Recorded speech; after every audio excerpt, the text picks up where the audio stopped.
Shalom saudara sekalian. Saudara, ketika kita datang kepada Allah, sebenarnya apa yang kita cari? Kemungkinan besar, kalau kita sedang di dalam pergumulan, maka kita akan datang kepada Tuhan karena kita mencari dan membutuhkan jalan keluar terhadap masalah yang sedang kita hadapi. Kalau kita sedang sakit, kita butuh disembuhkan.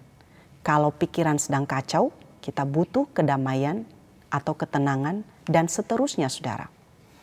Namun saudara, sesungguhnya di antara semua masalah itu, kita sebenarnya memiliki masalah yang lebih besar, lebih mendasar daripada sekedar masalah fisik, masalah sakit, masalah pergumulan yang terlebih dahulu, saudara, harus kita bereskan atau selesaikan. Nah, Injil Markus mencatat salah satu kisah yang menarik tentang hal ini di dalam Markus 2 ayat 1 sampai 12. Ketika Tuhan Yesus datang kembali ke Kapernaum, di rumah tempat dia tinggal, saudara, ketika orang-orang berkerumun sehingga tidak ada lagi tempat, bahkan di muka pintu pun tidak.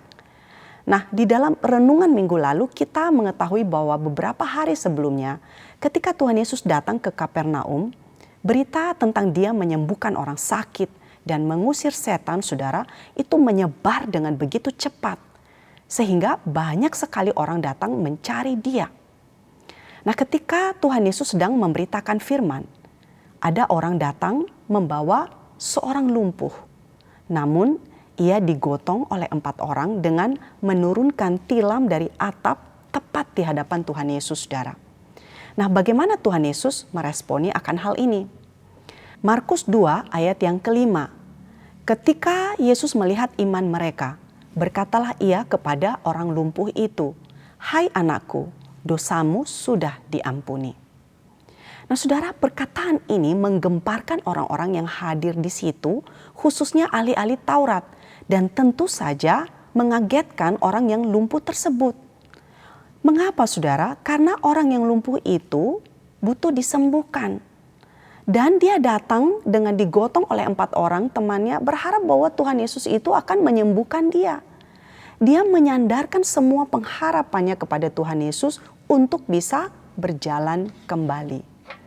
Nah, saudara, orang yang lumpuh itu di dalam hatinya dia berpikir bahwa jika dia bisa berjalan kembali, maka semuanya akan beres. Dia tidak perlu sedih lagi dan dia akan bisa bahagia. Semua kesulitan yang dia alami selama ini karena kelumpuhannya itu akan terselesaikan. Kalau dia sembuh, kalau dia bisa berjalan, maka masalahnya akan beres. Nah, tetapi ketika orang lumpuh ini bertemu dengan Tuhan Yesus dengan kata lain berkata kepadanya, "Anakku, kamu salah. Bukan itu sebenarnya yang paling kamu butuhkan. Ada sesuatu yang harus dibereskan terlebih dahulu di dalam dirimu lebih daripada sekedar kamu bisa berjalan kembali. Karena kalau hanya bisa berjalan kembali, kegembiraanmu itu tidak akan bertahan lama. Tunggu saja beberapa bulan kemudian, kegembiraanmu itu akan sirna. Karena akar dari ketidakpuasan di dalam hatimu lebih daripada itu." Nah, pernahkah saudara melihat orang-orang yang mengalami hal seperti ini? Atau mungkin kita sendiri mengalaminya. Ketika kita begitu menginginkan suatu hal lebih daripada apapun. Katakanlah misalnya hal itu adalah menjadi orang yang sukses, punya banyak uang. Dan kita berdoa, kita meminta Tuhan untuk memberikannya kepada kita.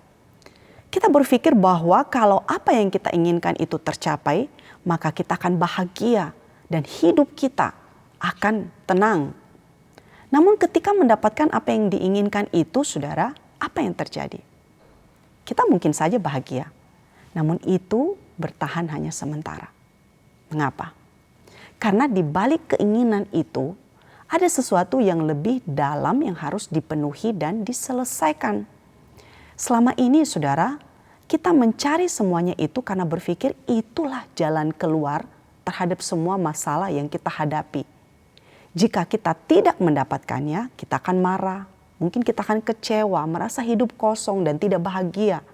Tetapi jika kita mendapatkannya, kita akan mengalami kekosongan yang lebih dalam lagi.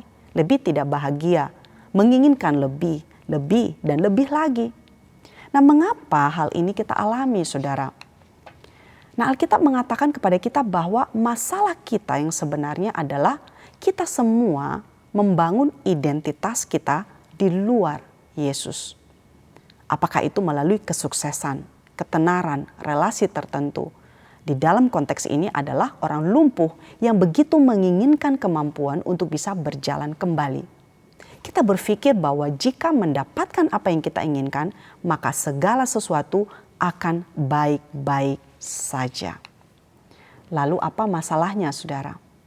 Nah, tentu bukan keinginan-keinginan ini yang menjadi masalah. Sama seperti tidak ada yang salah dengan keinginan orang lumpuh itu supaya dia bisa berjalan. Masalahnya adalah anggapan atau pemikiran yang berpikir bahwa semuanya itu bisa menyelamatkan kita. Jika kita mendapatkan apa yang kita inginkan, maka semua masalah kita akan beres. Masalahnya adalah kita mencari sesuatu di luar Tuhan Yesus sebagai juru selamat atau sebagai pemberi jalan keluar terhadap hidup kita. Itulah yang menjadi masalah. Nah, Tuhan Yesus berkata, tidak, bukan itu. Ada sesuatu yang lebih dalam daripada itu. Masalah utama di dalam kehidupan seseorang bukanlah penderitaannya, tetapi dosanya. Itulah mengapa ketika orang lumpuh itu dibawa kepada Tuhan Yesus, dia berkata, "Hai anakku, dosamu sudah diampuni." Nah, Markus 2 ayat 6-7 mengatakan, tetapi di situ ada juga duduk beberapa ahli Taurat. Mereka berpikir dalam hatinya, mengapa orang ini berkata begitu? Ia menghujat Allah. Siapa yang dapat mengampuni dosa selain daripada Allah sendiri? Dan memang itu benar, saudara. Hanya Allah lah yang bisa mengampuni dosa. Satu-satunya yang bisa mengatakan hal ini adalah pencipta manusia itu sendiri. Yesus Kristus dengan mengatakan hal ini sedang mengklaim dirinya sebagai Allah yang Maha Kuasa.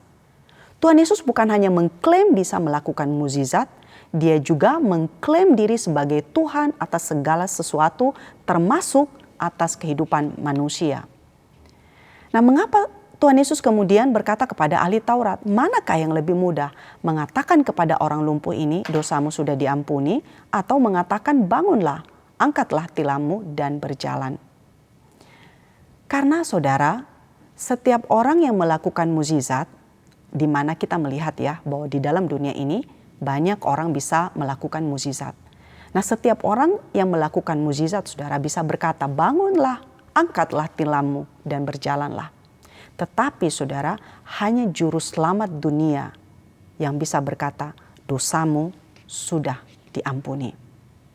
Nah, melalui kisah ini, Markus memberikan gambaran kepada kita bahwa Yesus memiliki kuasa untuk menyembuhkan. Sama seperti dia memiliki kuasa untuk memberi apa yang kita inginkan. Keberhasilan, kesuksesan, relasi yang begitu kita inginkan, penerimaan yang begitu kita rindukan. Dia memiliki otoritas untuk memberi apa yang kita minta. Tetapi Tuhan Yesus tahu bahwa itu tidak cukup mendalam. Dia tahu bahwa ada kebutuhan yang lebih dalam daripada itu, sesuatu yang kita tidak selalu sadari, kebutuhan akan seseorang yang bisa memberikan kebutuhan yang terdalam bagi kita, yaitu pengampunan dari Tuhan. Suatu kebutuhan melebihi daripada seorang yang hanya bisa melakukan mukjizat. Kita butuh seorang juru selamat.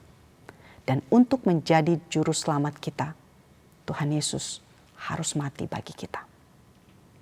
Nah, saudara, kita perlu bersyukur karena di dalam proses pengalaman hidup, ketika kita menghadapi apa yang kita anggap sebagai kebutuhan terbesar kita itu, Tuhan Yesus datang menunjukkan kepada kita bahwa keinginan atau kebutuhan yang jauh lebih dalam, lebih besar, lebih mendasar itu sesungguhnya adalah keinginan akan Dia sendiri. Keinginan akan Tuhan Yesus. Dialah yang seharusnya menjadi keinginan terbesar bagi kita. Amin, saudara.